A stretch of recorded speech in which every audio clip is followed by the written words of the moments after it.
의학의 발전과 책임 추궁 앤드 바칸슬 28.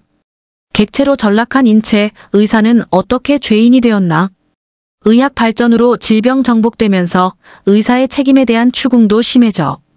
에서는 의료 행위의 결과가 아니라 의료인 윤리 기준 준수 여부 중시. 환자 중심 의료 등장. 의사도 전문가로서의 권위와 결정권 일부 내려놓게 돼. 2018년 11월 11일 열린 전국 의사 총궐기대회 참석. 의사 3천여 명은 의료사고로 구속된 의사 3명의 석방을 촉구했다.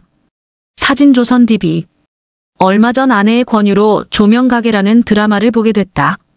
망자를 볼 수 있는 중환자실 간호사와 각자 나름의 한을 품고 삶과 죽음의 경계에 서서 갈등하는 이들을 다루는 일종의 오컬트 극인데 극 전개와 그리 관계없는 한 부분이 유독 눈에 밟혔다.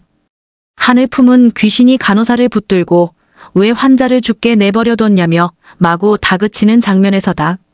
주인공인 간호사가 자신을 비롯한 의료진은 최선을 다했다며 항변하는데도 악에 바친 귀신은 막무가내였다. 그 장면에서 둘 중 어느 쪽에 더 이입되는지와는 별개로 저런 풍경이 우리 사회에서 흔히 볼 수 있는 광경이라는 걸 부정하는 사람은 없을 테다. 그렇지만 이런 현상의 원인과 해법은 보기보다 단순하지 않아 조금 더 숙고해 볼 필요가 있다. 의료인에 대한 폭언이나 폭력을 어떻게 처벌하고 규율하느냐는 수준의 단순한 문제가 아니어서다. 그 기원을 제대로 추적하려면 근대 이전을 되짚어봐야 한다. 근대적 멸망, 자연의 정복. 빛의 화가로 불린 렘브란트의 니콜라스 튠프 박사의 해부학 강의. 좁은 진료실에서 우주로 시선을 옮겨보자. 행성과 별이 운동하는 천체 공간을 말하는 게 아니다. 동양 철학에서 말하는 공간과 시간을 두루 일컫는 세상 그 전체를 살피자는 말이다. 과거 인간이 인지하는 세계란 정확히 알 수 없는 섭리와 경외로 구성된 곳이었다. 동양적인 음양의 조화가 됐든 그리스 철학에서 주장한 피지스 PH와 ESIS가 됐든 중세 이후 자리 잡은 주님의 섭리가 됐든 간에 자연은 인간의 행위와 무관한 고유의 정신적인 원리에 따라 작동하는 별도의 체계였다. 세계 스스로가 하나의 주체이자 인간에게 막대한 영향을 미치는 격이 다른 존재이기에 인간이 할 수 있는 최선은 거스르지 않고 조화로운 방식으로 자연에 순응하는 것이었다. 흉포한 자연을 달래는 다양한 방식의 의례가 문화권을 막론하고 발달한 이유다. 이런 인식이 무너진 건 르네상스 이후다. 인간은 관찰과 실험을 통해 자연이 작동하는 원리를 추출하는 데 성공했고 그 원리들을 수학적 혹은 물리적으로 정립된 이론으로 가다듬어 자연을 기계적으로 해석하는 데 성공했다. 섭리로 여겨지던 천체의 운행은 수학적 계산의 결과물로 전락했고 신의 피조물로 여겨지던 생물조차 기계적 원리에 따라 작동하는 일종의 생체 기계라는 개념이 들어섰다. 자연에 대한 환상이 걷히기 시작한 것이다. 당연하면서도 낯선 말이지만 인체 역시 자연의 일부다. 천체의 운행도 해석할 수 있다는 자신감을 가진 인간이 자신의 몸을 이해하려는 노력을 기울인 것은 어찌 보면 당연한 일이다. 정신이 기거하는 장엄한 성체이던 인체가 해부의 대상으로 전락한 것이다. 르네상스 시기는 그야말로 인체 해부의 시대였다. 비유적 의미가 아니다. 해부 공개 시연 어네터미 쇼즈를 전문으로 하는 해부학 극장이 성황을 이룬 건 물론 귀족의 연회나 축제에서도 해부 시연이 오락과 교양의 중간 즈음에 자리한 흥미거리로 다뤄졌다. 빛의 거장 렘브란트가 본격적으로 명성을 얻게 된 그림이 당대의 유명 해부 공개 시연 장면을 담은 해부학 강의 1632년이었을 정도로 인간의 육신이 영성을 잃고 철저히 기계적 대상으로 해체되던 시기다. 육종으로 자연을 정복하다. 그런 숱한 작업을 통해 인간의 몸에 대한 축적된 지식이 비약적으로 증대했고 신비감은 반비례로 줄었다. 그렇지만 한계 역시 분명했다. 해부는 인체라는 현상을 이해하는 데 그칠 뿐 적극적인 인간의 개입을 통해 인체를 더 나아가 자연을 변화시키는 데까진 아직 나아가진 못해서다. 원하는 결과물에 이르지 못한다고 욕망마저 없을까. 찰스 다윈이 종의 기원 1859년을 발표하기 40여 년 전에도 프랑켄슈타인은 당대의 베스트셀러 소설이었다. 세계관의 변화가 정교한 이론보다 앞섰고 적합한 수단을 갖추기 전에도 진즉부터 욕망은 잔뜩 끓어오른 상태였다는 말이다. 생물학의 이론적 발전이 인간의 욕망보다 더디자 사회 진화론이라는 이념적 변형을 거친 형태로 자연의 질서를 재해석해 세계를 변화시키려는 시도까지 나왔지만 진정한 의미에서 인간이 자연에 개입하는 데 성공한 건 20세기부터다. 멘델의 유전학 연구가 재발견되고 유전 현상이 DNA를 매개로 이루어진다는 게 밝혀지며 비로소 생명에 개입하는 게 가능해졌다. 유전공학으로 신생 인류를 만드는 근미래 SF 소설의 소재가 아니라 이미 인류가 성취한 육종 얘기다. 생각해보면 육종은 지극히 반자연적 행위다. 예를 들어보자. 자연에는 과도하게 산란을 많이 하는 닭이 존재할 이유가 없다. 현대 산란계의 핵심 품종인 레그혼이 개량되고 보급되기 전엔 암탉 한 마리가 1년에 낳는 알이 150여 개에 불과했다. 그렇지만 육종을 통해 개량된 레그혼은 연간 250여 개에서 300개의 알을 낳는다. 젖소도 마찬가지다. 제 새끼 먹일 양보다 많은 우유를 만들 이유가 없다.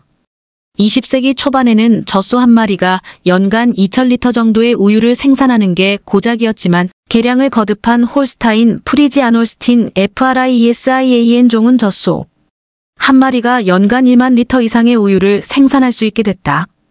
동물만이 아니다. 미국의 곡창지대에 빼곡하게 심어진 옥수수나 밀, 과거 우리가 겪던 보릿고개를 넘길 수 있게 해준 통일벼 같은 작물도 모두 육종의 결과로 탄생했다. 농업이라는 산업을 구동하는 생체 기계를 만들어내는데 성공한 것이다. 자연을 적극적으로 해체하는 걸 넘어 종의 존재, 양태조차 인간의 개입으로 바꿔버리는 실로 자연의 정복이라고 할 만한 일을 20세기에 달성해버렸다. 이발사가 외과 의사를 겸했던 이유. 육종을 통한 생명 통제 성공은 인류에겐 트로피였다. 자연의 대유인 생명체를 통제할 수 있다는 경험은 근대 인류가 끊임없이 열망하던 자연 정복이 일정 수준 달성되었다는 방증이기 때문이다. 공개적 해부 시연에서 보듯 서양에선 근대 이전에도 인체의 존엄성이라는 게 해체된 지 오래였다. 동시대 동양의학인 한방과 비교해보면 이런 차이가 두드러진다. 한방에서는 인체 역시 우주의 운행 원리인 오행에 따라 조율되는 하나의 주체로 본다. 그러니 한방이 꾀하는 다양한 처방은 몸에 어긋난 균형을 원래의 운행 원리에 맞게 복원하는 것에 가깝지 인체 각 부위를 기계적인 기능을 수행하는 장치로 보고 이를 수리하려는 접근과는 거리가 멀다. 인체가 가진 자연적 치유력을 극대화한다는 관용적 표현은 인체가 고유의 작동, 원리에 따라 움직이는 하나의 주체가 아니면 불가능하기 때문이다. 과거에는 서양도 그리 다르지 않았다. 해진 옷을 수선하는데 기능공이 필요하듯 병든 인체 역시 비슷한 기능공을 필요로 한다. 중세에는 그 역할을 이발사바버들이 맡았다. 칼이나 가위를 다루는 숙련을 쌓은 이들은 주로 외상으로 인해 발생한 상처를 치료하거나 고름을 째고 부러진 팔다리를 고정하는 등 기초적인 수준의 외과적 처치를 수행했다. 딱 그 정도면 충분했던 시절이다. 나머지 의료 수요는 전문적 교육을 받은 의사들이 채웠다. 그런데 그 시기 서양 의사들은 기능적으로 한방이 수행하는 것과 그리 다르지 않은 인식과 태도로 환자를 치료했다. 그들 세계관에서 자연은 4개의 원소인 공기, 물, 불, 흙으로 구성되어 있다. 이에 상응하는 인체의 4가지 체액이 혈액공기, 점액물, 황담액불, 흙담액흙이다. 인체 역시 자연의 원리를 체현하는 주체이니 당대의 의사가 수행해야 하는 일은 깨어진 균형을 맞춰주는 일이다. 피를 뽑는 사열이 가장 흔히 수행됐고 그로 인해 사망하는 사람도 부지기수였지만 어쩌겠는가.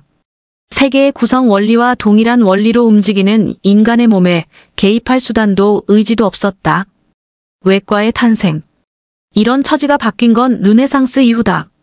이미 넓은 의미에서 자연의 원리가 해석당했고 섭리라 여겨지던 자연의 운행은 수학적 계산의 대상이 됐다. 그런 시대가 도래하자 서양의 몸도 더 이상 과거의 특별 대우를 누릴 수 없었다. 외부의 개입에 철저히 수동적으로 반응하는 객체로 전락한 인체는 육편, 고기 조각일 뿐이다. 그 시기 인체라는 육편을 가장 잘 다루는 이들이 누구던가. 이발사의 겸업으로 취급되던 외과라는 분과는 그때부터 의학의 주류이자 영성이 거친 몸뚱이의 운명을 주재하는 사제가 됐다. 외상기능공이 근대적 의미의 의사가 된 것이다. 그런데 여기서부터 문제가 시작됐다. 사람의 몸이 자연의 거대한 질서에서 벗어나 자유, 의지를 가진 의사의 손에 의해 운명 지어진다는 말은 그 책임도 오롯이 의사에게 지워진단 말이라서다. 물론 이런 변화가 한순간에 일어나진 않았다. 외과적 개입으로 해결할 수 있는 질병이 제한적인 데다 현대적 의미의 약물 치료가 가능해진 건 20세기 중반부터다. 인류가 의학이라는 방법론으로 대응할 수 있는 질병의 가지수는 현재까지 점진적으로 늘어왔고, 최근에는 정복이 어렵다고 여겨지던 말기 암조차 치료 가능성이 열리게 됐다. 사람의 생로병사에서 의료행위로 결과가 바뀔 수 있는 부분이 늘어난 건 대단한 진보지만, 그와 같은 인식이 강해질수록 역설적으로 의사의 책임도 비례해 늘었다. 의료과오에 대한 세대 간 인식 차이. 2021년 6월 15일 송영길 당시 더불어민주당 대표가 국회 정문 앞에서 수술실 CCTV 설치를 촉구하며 1인 시위를 하던 의료사고 피해자 유가족인 이나금 환자권익연구소 소장을 만나고 있다. 사진조선TV. 이런 현상을 간접적으로 보여주는 구체적 예가 바로 의료 과오 메디컬 에러에 대한 세대 간 인식 차이다. 환자에 대한 의료 행위가 이루어지기 전후를 비교했을 때 환자의 건강이 기존보다 더 나빠지는 경우는 늘 존재할 수밖에 없다. 이런 상황을 의료과실의 결과라고 해석할지, 혹은 불가항력의 결과로 해석할지는 전적으로 인식적 차원의 문제다. 그런데 여기서 세대 간 차이가 벌어진다. 서구 북미 지역의 통계이긴 하지만 노년층으로 갈수록 부정적인 의료 결과를 의료과오로 인지하는 비중이 줄고 의료소송을 제기하는 경우도 적다. 임상 진료를 보는 주변 의사들의 증언이긴 하나, 중년에서 청년으로 내려갈수록 의료과실 여부를 따져 묻는 경향이 짙다고 한다. 실제로 의료 분쟁 조정이나 의료소송에서 노년층보단 상대적으로 젊은 층의 비중이 더 높다. 의료가 발전할수록 질병과 죽음은 의료의 결정 영역에 포섭된다는 인식이 강해지고 젊은 층일수록 그런 사고에 더 익숙하니 그 행위자인 의료인에게 책임을 더 묻게 되는 시기다. 얄궂은 역설이 아닐 수 없다. 책임 경감의 수단, 윤리와 위임.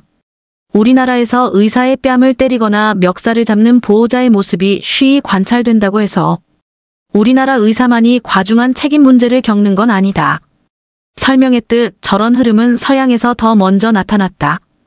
우리나라에서는 육체적 겁박의 형태로 표출되는 울분이 의료소송이나 의료인으로 기능할 수 있는 자격에 타격을 주는 비교적 더 제도적인 형태로 포섭되었을 뿐이다.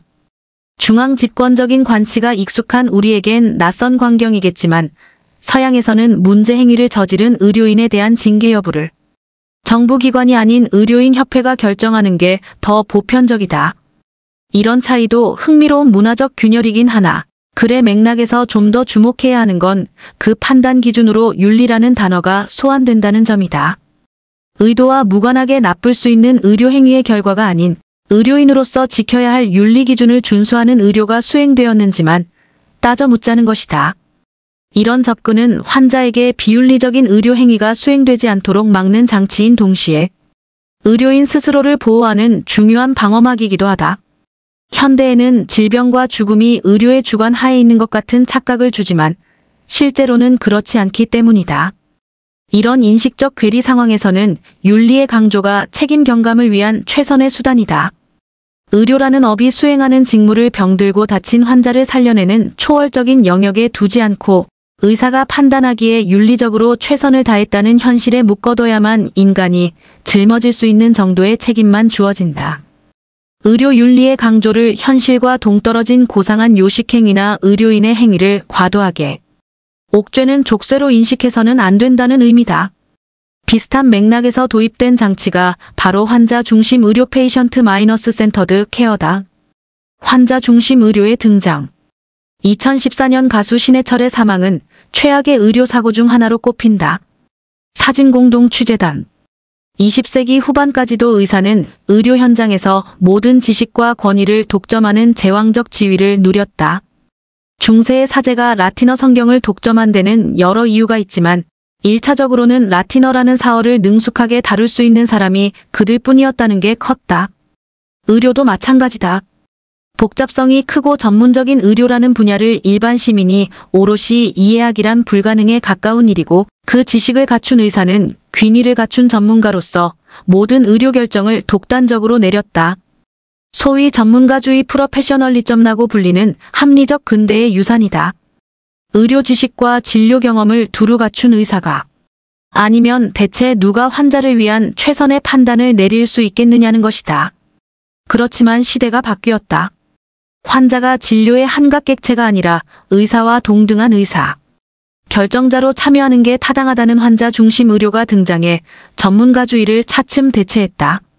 민주적 압력에 굴복한 결과이기도 하나 결국은 이 역시 책임 경감의 문제다. 환자 중심 의료가 도입된 후에 진료실 풍경을 살펴보자. 과거에는 의사가 환자의 증상을 묻고 진단을 마치면 치료 결정을 통보했다. 우리나라에서 흔히 보는 진료실 풍경이다. 환자 중심 의료가 도입되면 진단까지는 동일하나 치료 결정을 내리는 부분이 바뀐다. 첫 번째 단계는 의사가 치료의 선택지를 환자에게 알리고 각 선택지가 어떤 목적을 갖고 있고 어떤 결과를 낼 수 있는지 설명하는 단계다. 일종의 설명 의무를 지는 셈이다. 그 다음 단계가 환자의 선택이다. 환자는 자신이 들은 설명을 토대로 어떤 치료 결정을 따를지에 대한 논의에 참여하고 최종적으로 선택된 치료법에 동의한다. 형식적인 절차로 치부하고 넘길 수도 있지만 여러 치료 방식 중 자신이 받을 치료를 고른 건 결국 환자다. 의료진은 환자가 선택한 방향에 따라 윤리적 원칙을 어기지 않는 의료 행위를 수행하는 데 그칠 뿐 부정적인 결과가 초래되더라도 책임을 질 부분이 적다. 두 단계에 걸쳐 책임 경감이 작동하는 것이다. 시대적 변화의 순명해야. 지금까지의 논의를 종합해보자. 의료가 발달할수록 의사에 대한 책임 추궁 정도는 높아질 수밖에 없고 이는 인체를 둘러싼 인식의 역사적 변화로도 뒷받침된다. 의료인에게 거의 무제한적인 자율성과 권위를 주는 상황에선 어떤 종류의 의료인 보호법이 입법되더라도 달라질 건 없다. 야만적인 폭언과 폭력이 의료소송이라는 세련된 형태로 변화해서라도 책임에 대한 추궁이 사라질 수 없어서다. 좋든 싫든 전문가로서의 권위와 결정권을 일부 내려놓고 윤리적 행위 강조와 환자와의 실효성 있는 공동결정 절차를 마련하지 않는다면 해결은 어렵다. 3분 진료라는 삭막한 현실에서 실현되기 어려운 것도 맞지만 직접적으로 사람의 목숨을 다루는 소위 필수 의료에 종사하는 의사일수록 책임 추궁을 피하려면 시대적 변화에 순명해야만 한다. 그런데 이런 변화가 과연 의료라는 좁은 영역에만 해당하는 것일까? 우리 사회는 여전히 명확한 이념과 국가 비전을 갖고 굳건한 추진력으로 나라를 이끄는 지도자의 인상이 깊게 남아있다. 산업화 과정이 그런 결단을 통해 성공적으로 이루어졌고 굶주리던 개발도상국은 원조받던 나라에서 원조가 가능한 나라로 변모했다. 보수의 긍지이자 우리 국민의 위대한 승리 역사다. 그렇지만 민주정 체제에서는 이런 영도라는 게 가능하지 않다. 국가 운영의 모든 걸 지도자 한 명이 결정한다면 그 책임 역시 모두 그가 짊어져야만 한다. 민주국가에서 책임은 선거 결과로 나타나고 여당이 소수당으로 전락하면 대권을 잡더라도 사실상 제대로 된 국정 기능을 수행하지 못하는 식물정부로 전락하고 만다. 보수도 바뀌어야 한다. 22대 총선 이후 윤석열 정부가 정확히 이 경로를 걸었고 거야에 치이던 대통령은 계엄이라는 정치적 자해까지 저질렀다. 혹여나 계엄이 성공했으면 달랐을 거란 생각도 틀렸다. 내 목숨에 대한 결정도 의사에게 오롯이 위임하지 못하는 시대에 지도자를 맹종할 국민은 없다. 철진한 권위적 질서에 대한 희구가 오랜 향수를 불러일으킬 수는 있지만 서방 세계의 꼿꼿한 의사들이 변화했듯 한국의 보수도 바뀌어야만 한다. 이미 비슷한 장치는 많이 개발되어 있다. 극단적 환경주의에 함몰되어 탈원전 정책을 추진하던 문재인 정부의 제동을 건 게 수계 민주주의를 적용한 신고리 56호기 공론화위원회 아니었나? 우리 국민들은 이미 충분히 합리적인 결정을 내릴 능력을 갖추고 있다는 얘기다. 어떤 정책 선택지가 국민들에게 어떤 결과를 불러오는지, 어떤 선택지가 왜 나쁜지를 보편의 언어로 설명하지 못하면 민주정에서는 그 세력을 선뜻 골라줄 사람이 적다.